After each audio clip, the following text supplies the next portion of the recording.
जमलेल्या माझ्या तमाम हिंदू बांधवांनो, भगिनींनो आणि मातांनो,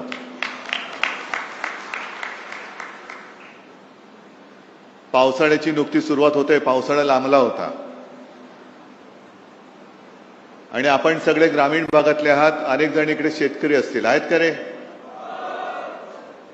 तुम्हाला सगळ्यांना धन्यवाद देतो, कारण तुम्ही तुमची शेतातली कामं सोडून इथे आलात आणि पावसाळ्याची आपण वाटच बघत असतो. कारण एकदा का पाऊस पडला की नवीन कोंब फुटतात. तसा हा माझा पावसाळा आहे. सगळ्या कार्यकर्त्यांचं प्रेम हा माझा पावसाळा आहे. अनेक जण सडलेली पानं गेली तरी परत पाऊस पडतो आणि नवीन कोंब उगवतात. आणि ते नवीन कोंब उगवणारे तुम्ही कट्टर निष्ठावान शिवसेना प्रमुखांचे जीवाला जीव देणारे शिवसैनिक आहात. तसं पाहिलं तर आता शांत आहे.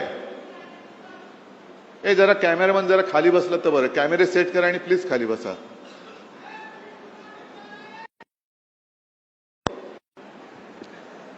पहिला गद्दाराचा समाचार गेला,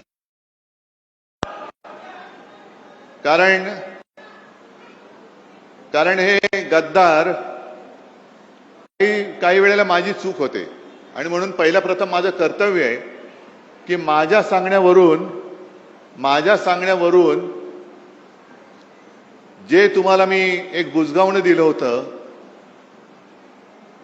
त्याला अक्षरशः रक्ताचं पाणी करून समोरून पावसाचा धबधबा पडत होता तरी देखील कशाची तमा न बाळगता तुम्ही निवडून दिलात. त्याच्याबद्दल मी तुमच्या सगळ्यांची तर माफी मागतोच, पण तमाम या यवतमाळ आणि वाशिम लोकसभा मतदारसंघातील मतदारांची माफी मागतो की तुम्ही केवळ आणि केवळ शिवसेना प्रमुखांचा चेहरा आणि माझा शब्द या भरोश्यावरती या गद्दाराला निवडून दिला होता. पण आपण त्याला मतदान करताना बोटाला काळी शाई लावलीच, पण त्यांनी गद्दारी करून आपल्या विश्वासाला काळं फासलेलं आहे आणि याचा जाब विचारण्याचा अधिकार तुम्हाला आहे. जाब विचारला पाहिजे. शेवटी गद्दारांच्या कळपात गेला. आता गद्दारांचा कळप म्हणजे काय की 3-4 वर्षापूर्वी गद्दार शिरोमणी जो बसला तिकडे मिंदे, त्यांनी 40 आमदार फोडले. आणि या विदर्भामध्ये जेव्हा बैल पोळा होता तेव्हा त्या बैलांवरती लिहिलं होतं 50 खोके एकदम ओके. आता मला सांगा, तेव्हा आमदाराचा भाव 50 असेल, 50 खोके, तर खासदाराचा किती असेल? म्हणजे हा एक धंदा झालाय. निवडून यायचं. असा शेतकरी, आता तू बोललास ना रे दादा, पीक विमा मिळालेला नाहीये, हमी भाव मिळत नाहीये, पण निवडून यायचं, आपला हमी भाव वाढवायचा आणि विकून टाकायचं सगळं काही. मी मुद्दामून एक क्लिप इकडे ऐकवणार आहे तुम्हाला की शेवटी फसगत कशी होते. एक मिनिट थांबा. हे गद्दार खासदार त्यावेळेला काय बोलले होते, कुठे गेले? थांबा. आणि जेव्हा हिंदू हृदय सम्राट वंदनीय बाळासाहेब ठाकरेंचं एक वाक्य मला आजही आठवते की मी वयाच्या 15व्या वर्षी शिवसैनिक झालो आणि त्यावेळेस त्यांनी मला ते कानावर आहे की जेव्हा कोणी संकटात असेल तेव्हा जात पात धर्म न पाहता त्याच्यासाठी आपण धावून गेलं पाहिजे. आज शिवसेना संकटात होती. माझी आई 83 वर्षाची होती. तिनं सुद्धा सांगितलं की शिवसेनेसाठी आपल्याला जायचं. थोडेसे गदगद झालेले आहात आईची आठवण काढून. तर आता आईची आठवण आलेली आहे. मला सांगितलं होतं शिवसेनेला सहकार्य केलं म्हणून आज मोठ्या प्रमाणावर त्या ठिकाणी आईचं स्वप्न तुम्ही पूर्ण करताय आणि म्हणून तुम्ही ठाकरेंबरोबर उभे राहिले. हो, बिलकुल ठाकरे साहेब.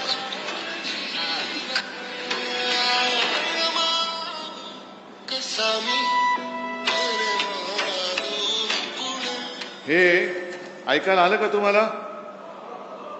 आईला काय वाटेल? आईची शपथ घेऊन जर गद्दारी करणार असेल तर खरोखर आईला काय वाटत असेल? आणि चूक आपल्या सगळ्यांची झाली, विशेषतः माझी झाली. आईची शपथ घेतल्यानंतर ह्यांनी पूर्वी एकदा आपल्याशी गद्दारी केली होतीच. तरी परत आले. आणि परत आल्यानंतर तुम्ही आता या टेपमध्ये ऐकलं असेल की जेव्हा कोणी संकटात, अरे एवढे शिवसैनिक असताना शिवसेनेवरती संकट येऊच शकत नाही, तुझी काळजी कर, माझी करू नकोस, माझी करू नकोस. आजपर्यंत एकदा झालं ना, शिवसेना संपली, पक्ष चोरला, चिन्ह चोरला, तरी ठाकरे उभा आहे. मग आमदार फोडल्यानंतर शिवसेना संपली होती, तर तुमच्या विरोधात नाकावर टिचून या सर्व तमाम जनतेने 9 खासदार आपल्या हक्काच्या मशालीवरती निवडून आणले होते. ती फोडण्याची वेळ का आली?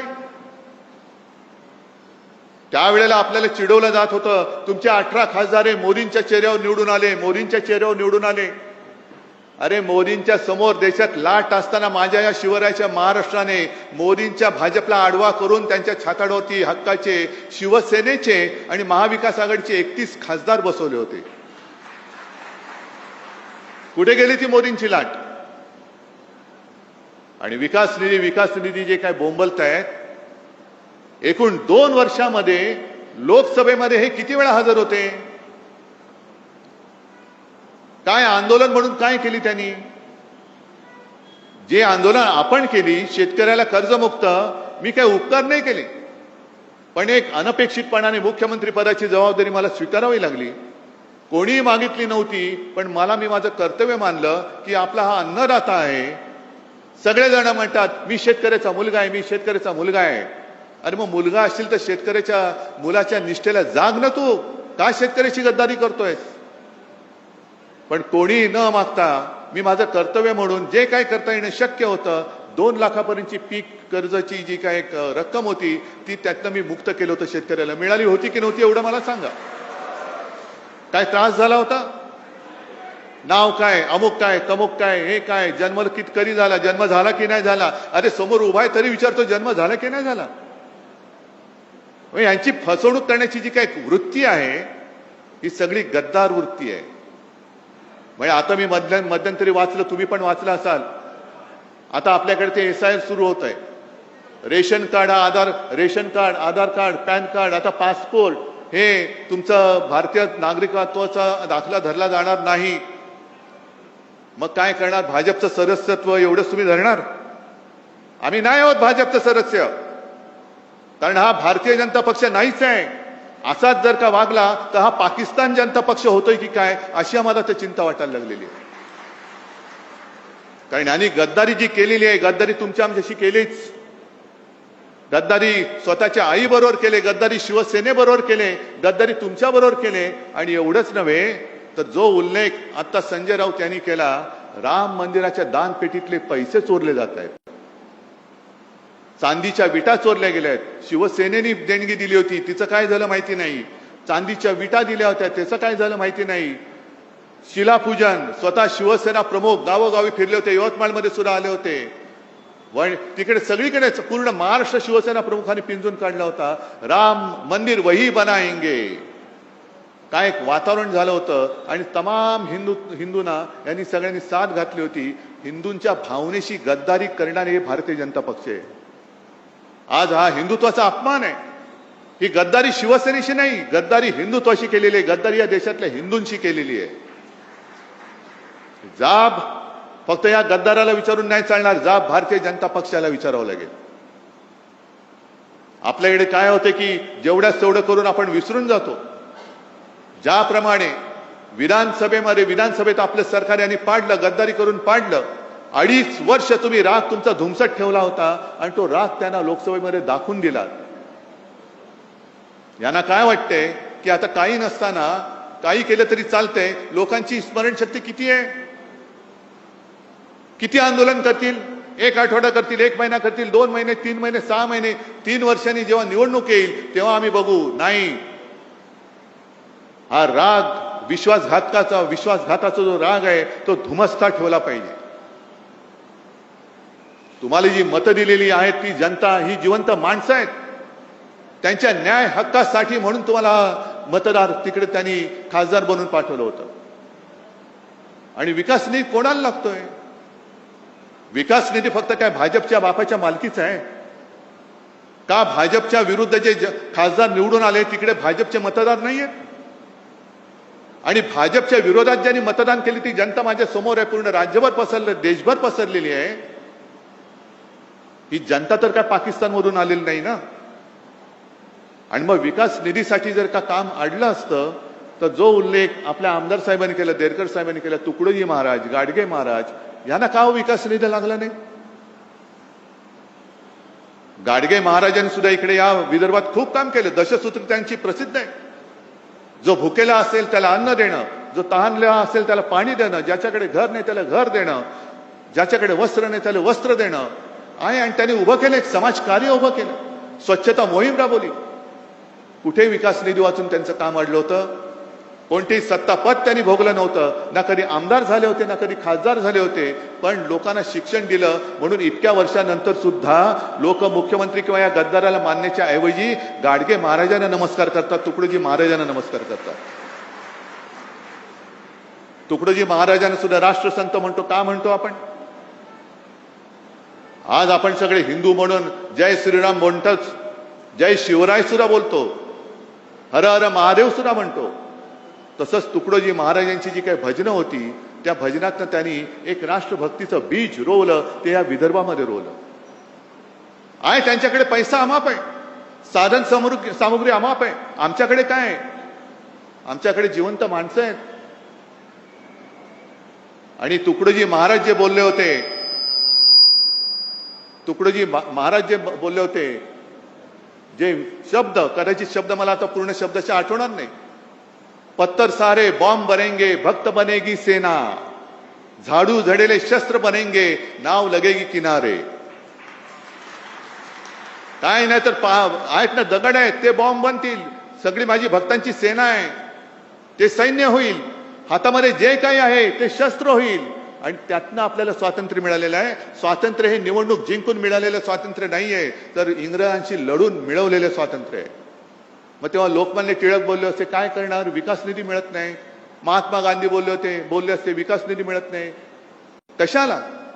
आज जे तिकडे बसलेत फोडाफोडी करणारे, त्यांनाच मी विचारतोय. अटलजी तर गेले, अडवाणी साहेब आज त्यांना तुम्ही अडगळीत टाकले. काँग्रेसशी लढत असताना यांना कधी विकास निधी चणचण भासली नाही ती? अटलजी आणि अडवाणीजी तरी जर त्यांनी असं म्हटलं होतं आम्ही आता काँग्रेसमध्ये जातो कारण आम्हाला विकास निधीच मिळत नाही, तर मोदींचा राजकीय जन्म झाला असता का? अमित शहाचा राजकीय जन्म झाला असता का? आणि यांना फोडाफोडी का करायचे? तर तोच की तुमचे प्रश्न, तुमच्या प्रश्नापासून तुमचं दुर्लक्ष झालं पाहिजे. पीक विमा नाही मिळाला तरी चालतंय, तुम्हाला दुसरं काहीतरी दिलं का तुम्ही त्याच्या मागे लागता. शेतकऱ्याला हमी भाव नाही मिळाला तरी चालतंय, त्याला दुसरं काहीतरी दिलं का तो त्याच्या मागे लागतो. त्याचं आयुष्य हे नेहमी संकटातच राहिलं पाहिजे. तो जोपर्यंत संकटात आहे तोपर्यंत तो माझ्या दारात उभा राहणार. ही परिस्थिती आता बदलायला पाहिजे. हा गद्दार जिथे सापडेल तिकडे तुम्ही त्याला जा विचारलं पाहिजेस, मी तुला निवडून आणलेस का, तू माझ्याशी गद्दारी केलीस? मी माझ्या रक्ताचं पाणी केले, मी माझं रक्त आटवलेलं आहे. समोरनं पैसे अरे आत्ता तुला मिळतायत, त्यावेळेला मला सुद्धा जर पैसे मिळाले असते तर मी सुद्धा तुला पाडू शकलो असतो. पण मी भगव्याला आणि शिवरायाच्या निष्ठेला जागलो म्हणून, आणि म्हणून तू खासदार झालाय. तुला काडीची किंमत नव्हती, तू बोल तू गद्दारी का केलीस? पुढचे 3 वर्ष हा कार्यक्रम तुम्हाला करावा लागेल. आहे हिंमत तुमच्यामध्ये? कारण मी मुद्दामून आलोय. जसं त्यांनी मला सांगितलं, काय झालं 2 आठवड्यापूर्वी एक खासदारांची बैठक घेतली, तेव्हा हे महाशय मला म्हणाले साहेब घरी सोयरीक जुळवायचे, पाहुणे येणार आहेत. मी व्हिडिओवरनं आलो तर चालेल का? आता घरचं कार्य शुभ कार्य म्हटल्यानंतर मी नाही बोलू शकतो. आता मला काय माहित मुलीची सोयरीक जुळवताना ह्यांची सोयरीक तिकडे जुळवतील.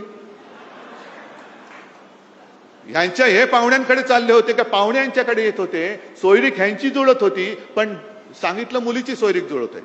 मग मी रात्री फोन केला, म्हटलं काय जुळला का? हो जुळला की म्हणे. जुळलं, 2 दिवसांनी कळलं, गेले सासरी. आता नांदा तिकडे गद्दारांच्या कळपामध्ये नांदा, गद्दारांच्या लांडग्या म्हणजे त्या कळपामध्ये नांदा. इकडे वाघाचं जीवन जगत होता, तिकडे गाढवाचं जीवन जगा. जे ओझं तुमच्या पाठीवर टाकलं जाईल ते वाहत राहा. अरे प्रेम देणारी संघटना फक्त शिवसेना आहे. दुसरा या जगात दुसरा पक्ष नाही की जो फक्त आणि फक्त प्रेमाच्या भावनेवरती जिवंत राहतोय. आणि म्हणून मी आज तुमच्याकडे आलेलो आहे.